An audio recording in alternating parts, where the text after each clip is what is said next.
Let us understand how to enable Hibernate option in Windows 11. Here you can see Hibernate option is not reflecting. Open Control Panel.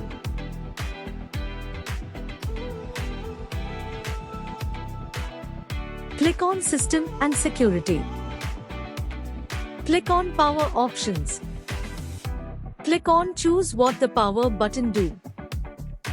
Here Hibernate option is not ticked. Click here to enable the Hibernate option. Now Hibernate option checkbox to be ticked. And press Save Changes.